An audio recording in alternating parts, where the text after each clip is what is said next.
नमस्कार दोस्तों, स्वागत है आप सभी का एक बार फिर से हमारे YouTube चैनल पर।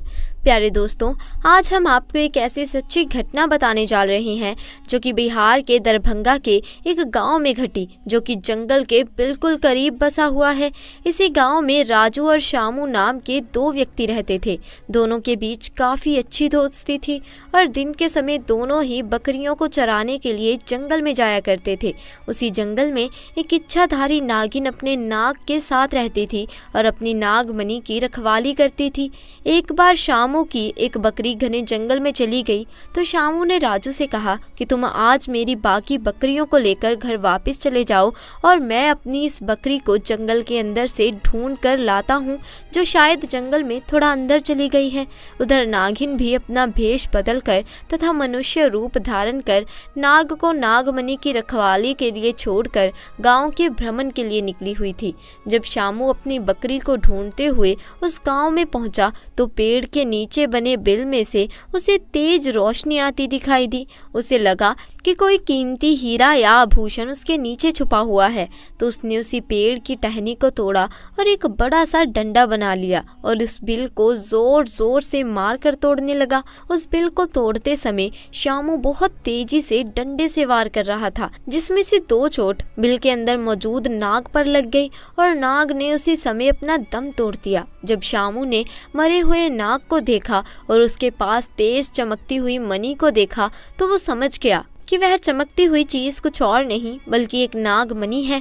उसने पहले नाग को डंडे से हिलाया और यह सुनिश्चित किया कि नाग मर गया है या जिंदा है। फिर उसने जब इस बात को पक्का कर लिया कि नाग मर गया है तो उसने अपनी जेब से रुमाल निकाल कर उसके अंदर उस नागमणि को रख लिया और भागता हुआ तेजी से घर को निकल गया और ये भी भूल गया कि वह जंगल में अपनी बकरी को ढूंढने आया था और वह बकरी अभी भी जंगल में रह गई थी। इधर जब नागिन वापस अपने बिल की तरफ लौटी तो जैसे ही उसने नागमणि गायब पाई और अपने नाग को मरा हुआ देखा तो वो गुस्से से आग बबूला हो गई। उसने अपनी शक्ति से नाग की आंखों में ये देख लिया था कि उसके नाग का कातिल कौन है। शामू ने अब एक बहुत बड़ी गलती कर दी थी। उसने नाग के मरे हुए शरीर को वहीं जंगल में ही छोड़ दिया था। अगर वह नाग के शरीर को उसी समय जला देता तो शायद नागिन को उसके बारे में पता नहीं चलता।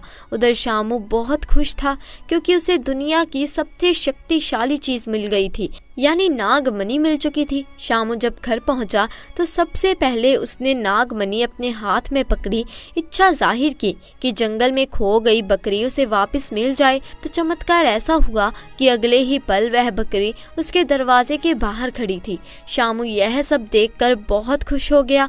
उसने नागमणि की सहायता से अपने घर को ही बदल दिया और अब गाँव का सबसे अमीर इंसान बन चुका था, और वह भी केवल और केवल नागमणि की मदद से।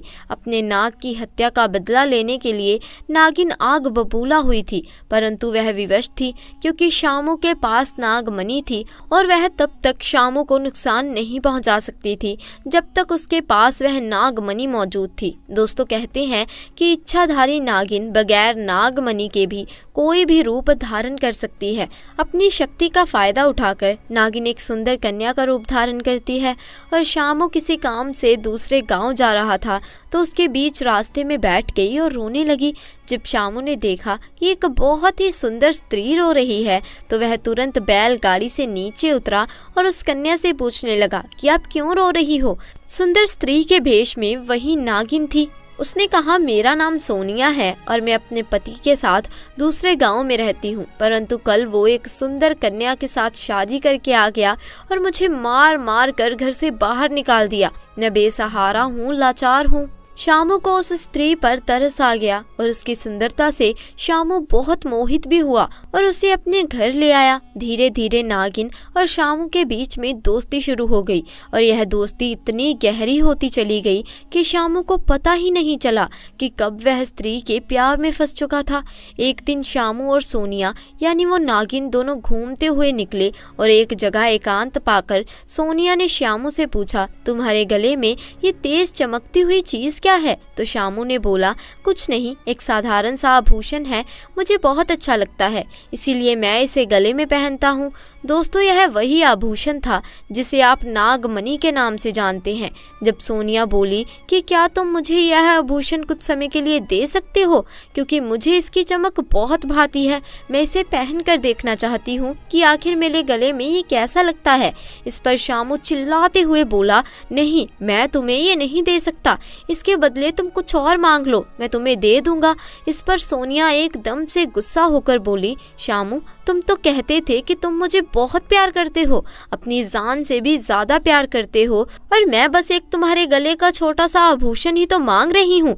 इस चीज के लिए तुम मुझे मना कर रहे हो और मुझ पर गुस्सा क्यों कर रहे हो? रहने दो, मैं जानती हूँ तुम्हारे लिए क्या ज्यादा मायने रखता है। दोस्तों, फिर शामू ने ना चाहते हुए भी वह आभूषण सोनिया को दे दिया और सोनिया को देते हुए यह बोला कि ठीक है, कुछ समय के लिए तुम इसे पहन सकती हो, परंतु ध्यान से। सोनिया के हाथ में जैसे ही वह नागमणि आई, सोनिया का रूप एकदम से बदलने लगा। केवल एक पल में ही वह सोनिया एक सुंदर कन्या से एक भयानक नागिन के रूप में परिवर्तित हो गई।